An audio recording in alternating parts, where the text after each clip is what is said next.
બળભદ્રજી ગોવાળિયાના બાળકો એ મથુરા શહેરમાં ફરવા માટે નીકળ્યા છે. મથુરા શહેરની અટારીઓ ઉપર ઝરૂખામાં મથુરામાં મોટા મોટા મહેલો છે. એ મહેલોની અટારીઓ ઉપર સ્ત્રીઓ ગોઠવાઈ ગઈ છે કૃષ્ણ અને બળભદ્રજીને જોવા માટે. કૃષ્ણ અને બળભદ્રજીના એમણે ખૂબ વખાણ સાંભળ્યા છે, જાણે એના દર્શન કરવાની એમને લાલસા છે.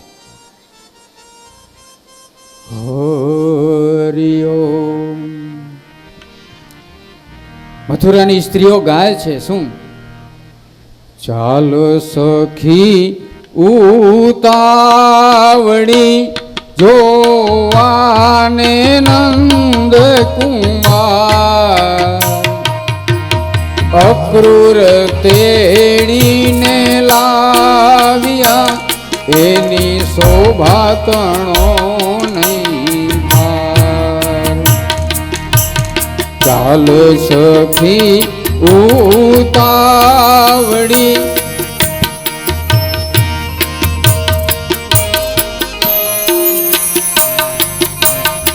અક્રૂર તેડીને લાવ્યા એની શોભા તણો નહીં પાર.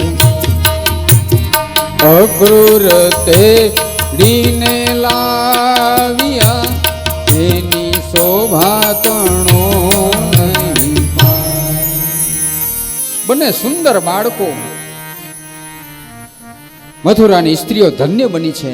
બંને ભાઈના દર્શન કરતા કરતા કૃષ્ણ બળભદ્રજી આગળ જાય ગોવાળિયાના બાળકોની સાથે. ત્યાં કંસનો ધોબી, જે ધોબી કંસના કપડાં ધોવાનું કામ કરતો, એ કપડાં લઈ અને સામે ચાલ્યો આવે છે.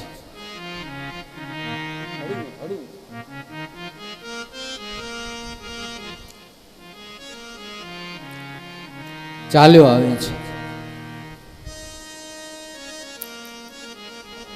ઘોડિયાના બાળકો કૃષ્ણ અને બળભદ્રજીને કહે છે, લાલા બલરામજી, જો આપણે શહેરમાં આવ્યા છીએ, આ સામે ધોબી આવે છે એની પાસે કેવા સુંદર કપડાં છે. આપણે તો ગામડાના કપડાં પહેર્યા છે, આપણે તો ગામડાના લોકો. આ શહેરમાં બધા આપણને જુએ છે. જુઓ, આ શહેરમાં બધા ફેશનવાળા કપડાં પહેર્યા છે. આપણે સામું બધા જુએ છે, આ તો ગામડિયા લાગે છે. તો આની પાસે સુંદર કપડાં છે, તો એને કહો નહીં કપડાં આપણને આપે. કૃષ્ણે ધોબીને ઊભો રાખ્યો. ઊભો રહે ભાઈ, કોણ છો તું? તો કે હું રજક નામનો ધોબી છું અને કંસના કપડાં ધોવાનું કામ કરું છું. આ તમારા હાથમાં છે એ કંસના કપડાં છે? હા, આ કંસના કપડાં છે. આ કપડાં તમે અમને આપશો? કૃષ્ણ કહે છે, અરે બાળકો, તમારું મગજ તો ઠેકાણે છે ને? કંસ તો મથુરાનો રાજા છે. ક્યાં કંસ અને તમે આ ગામડિયા ગમાર? એના કપડાં તમને પહેરવા માટે અપાય? ધોબીએ જ્યાં ગુસ્સામાં વાત કરી ત્યાં તો ભગવાને ધોબીને એક થપાટ મારી ધોબીનું ધડથી મસ્તક જુદું થઈ ગયું. કૃષ્ણ કહે છે, મથુરાના ગ્રામ દેવતા, લ્યો આ પેલો ભોગ તમે લેજો. સૌથી પહેલા મથુરામાં આવી અને ભગવાને આ ધોબીનો નાશ કર્યો છે. હવે આખી બજાર હતી, ધોબી બજારમાં ચાલ્યો આવતો હતો. ત્યાં બધા વેપારીની દુકાનો હતી, દરજીની દુકાન હતી, દરજીએ જોયું. એક માળીની દુકાન હતી ફૂલવાળાની, એણે આ જોયું. ઓ, આ તો ધોબીને મારી નાખ્યો. ધોબીના હાથમાંથી બધા કપડાં ઝૂંટવ્યા. પણ ગોવાળિયાના બાળકો, બળભદ્રજી, કૃષ્ણ અને સાથે આવેલા એ બધા ગોકુળ વાસીઓ જ્યાં કપડાં પહેરે ને,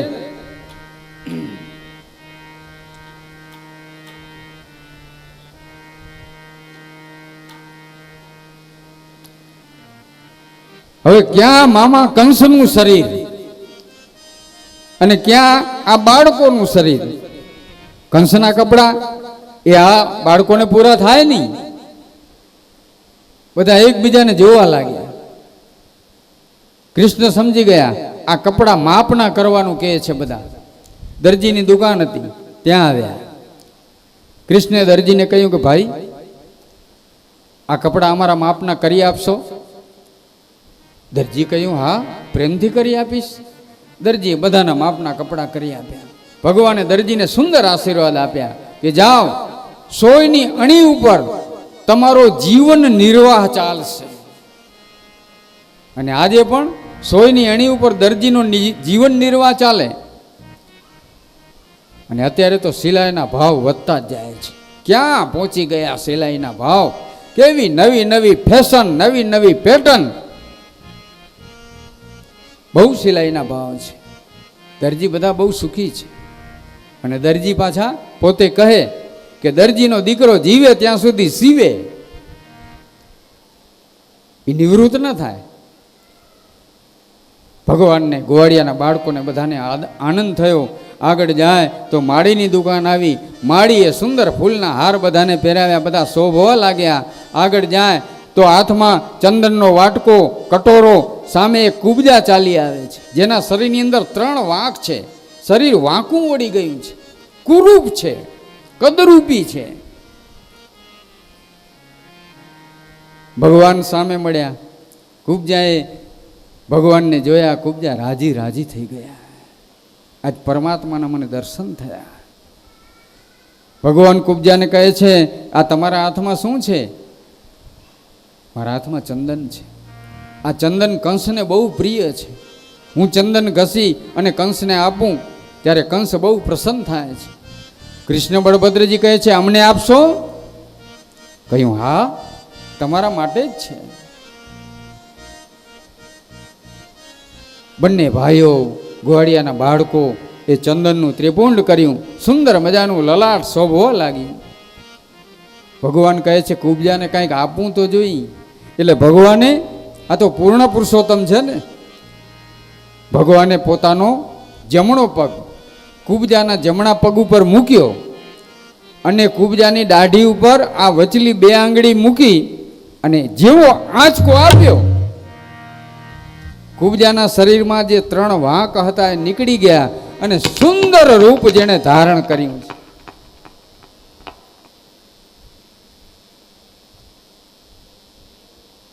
ભગવાને કુબજાને સુંદર રૂપ આપ્યું છે. કોઈનો ભાર ન રાખે મોરારી, આપે વ્યાજ સહિત ગીરધારી. પરમાત્મા કોઈનો ભાર રાખતા નથી. એક વૈષ્ણવ વેપારી વાણિયાની દુકાન આવી. વાણિયાએ કૃષ્ણ બળભદ્રજીને બોલાવ્યા, અહીંયા આવો, અહીંયા આવો, અહીંયા આવો. બધા બાળકો સાથે કૃષ્ણ બળભદ્રજી ગયા અને વેપારીએ તરત જ સુડી સોપારી કાઢી, ઝીણો ચૂરો બનાવી અને કહ્યું કે આ મુખવાસ ખાશો? વેપારીએ આ બધું જોયું હતું. વેપારી હોશિયાર બહુ હોય. નક્કી આ કૃષ્ણ કંસને મારી અને મથુરાના રાજા થશે એટલે અત્યારથી જ સંબંધ બાંધી લેવા દે, આમ વેપારીએ નક્કી કર્યું. આ વણિકે રાજા થશે એટલે એની સાથે કામ તો પડશે જ, તો અત્યારથી જ સંબંધ બાંધી લઈ. રાજકીય મહાનુભાવો, નેતાઓ, જે રાજાઓ છે એની સાથે પ્રજાને કામ તો પડે જ. અને બુદ્ધિશાળી માણસો બુદ્ધિનો ઉપયોગ કરી અને કૃષ્ણ સાથે સંબંધ બાંધવા માટે નક્કી કર્યું. વેપારી હોશિયાર બહુ છે. અને અત્યારે હોશિયારી જ છે ને, હોશિયારી સિવાય ક્યાં કાંઈ રહ્યું, બધો અભિનય. આવો એમાં અભિનય, આવજો એમાં અભિનય. આપણે કોઈને ઘેર જઈએ, થોડી વાર માટે બેસી, આ તો જનરલ વાત છે. મને આવો અનુભવ ક્યારે નથી થયો. થોડી વાર આપણે બેસીએ, થોડી વાતોચીતો થાય અને પછી જેવા આપણે ઉઠીએ ત્યાં તો પાછા ઘરધણી કહે, લે તમે તો ચાય ન પીધી. અરે ચાયનું પૂછ્યું નહીં તો પીવે કેમ? પાછા ઘરધણી એમ કહે, તમે તો જ્યારે આવો ત્યારે આવી ઉતાવળમાં ને ઉતાવળમાં જ હો. કહેવાનો મતલબ છે અત્યારે આખા જગતમાં હોશિયારી ચાલે છે. એક કથા છે ને, એક વાણિયો, એને ઘરે સંતાન નથી, બંને પતિ પત્ની 65% સુખી, ઘરમાં ભગવાનની મહેરબાની છે. હવે રાત્રે એને ઘરે ચોર આવ્યો, ચોર ઉપરથી છાપરું તોડી, નડિયા ખસેડી, વરા અને વંજીને તોડી. ત્યારે નડિયાવાળા મકાન હતા, એ તોડી અને ચોરે કૂદકો માર્યો, ધૂપ કરતો પડ્યો.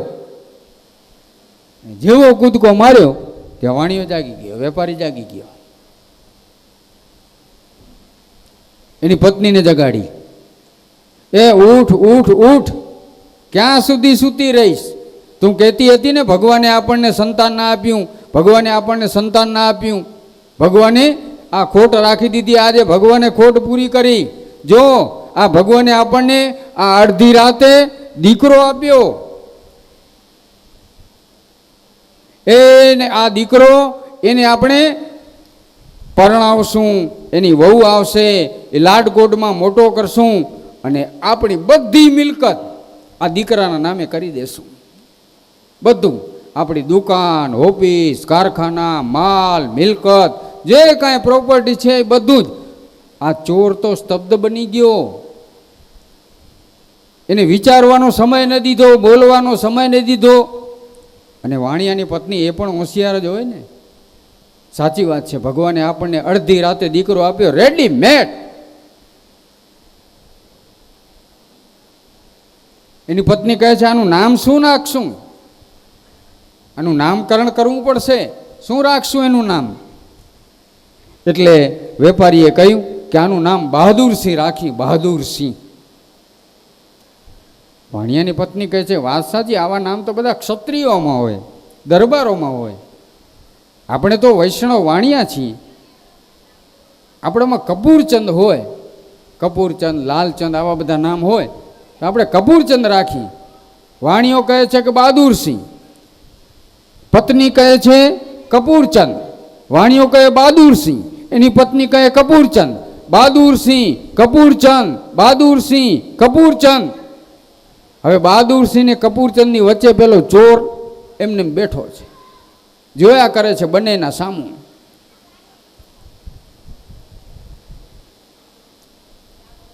બાજુમાં બહાદુરસિંહ નામના પોલીસ જમાદાર રહેતા હતા, વાણિયાની બાજુમાં જ.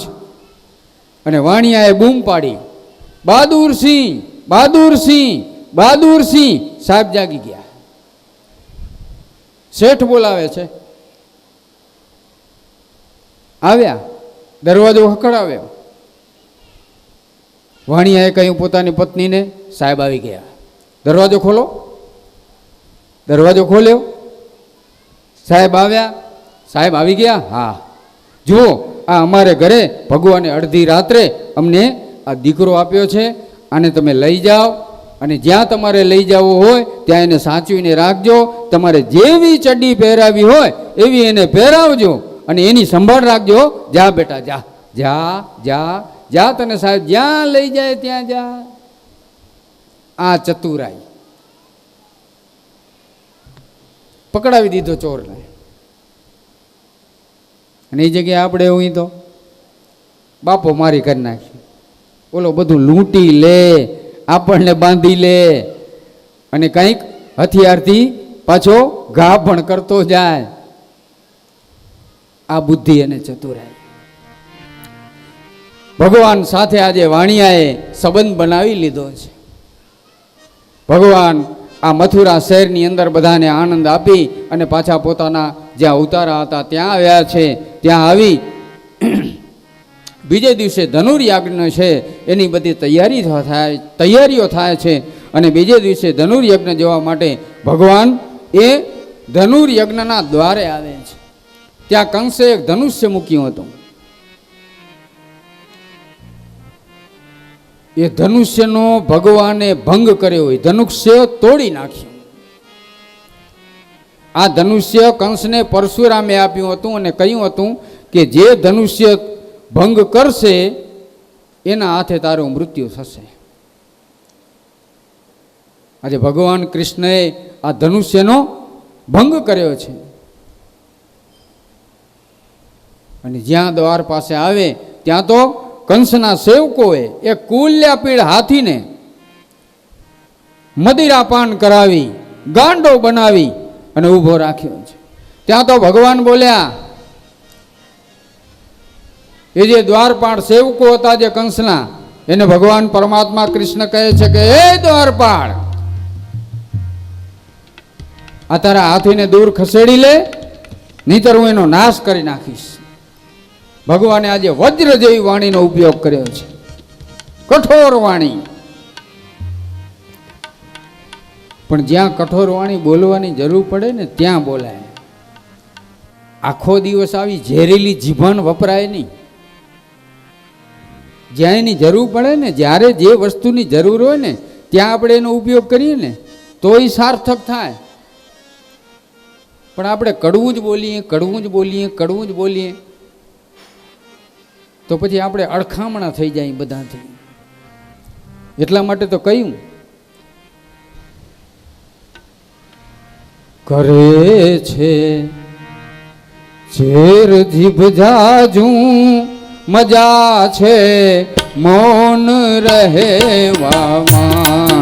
કરે છે મજા છે મૌન રહેવા.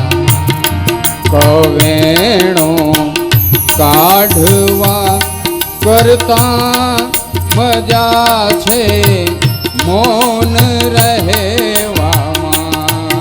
કવેણો કાઢવા કરતા મજા છે મૌન રહેવામાં. કદી થાય જો દુઃખ દિલમાં, હસીને માર્ગ દઈ દેજો. કદી જો થાય દુઃખ દિલમાં, હસીને માર્ગ દઈ દેજો. બીજાથી બાજવા કરતા, બીજાથી બાજવા કરતા મજા છે મૌન રહેવામાં. બીજાથી બાજવા કરતા મજા છે મૌન રહેવામાં. મજા છે મૌન રહેવામાં. ભગવાને આજે કઠોર વાણીનો પ્રયોગ કર્યો છે. અહીંયા કઠોર વાણીની જરૂર હતી, ભગવાનને ખબર હતી. ત્યાં તો કંસના સેવકો જાણે કૃષ્ણ ઉપર પ્રહાર કરવા આવે. કંસે ભગવાન કૃષ્ણએ હાથીના બંને દંત સૂળ પકડી લીધા છે. દંત સૂળ પકડી અને હાથીને જાણે ભગવાન પાછળ લઈ જાય, ધક્કો મારે.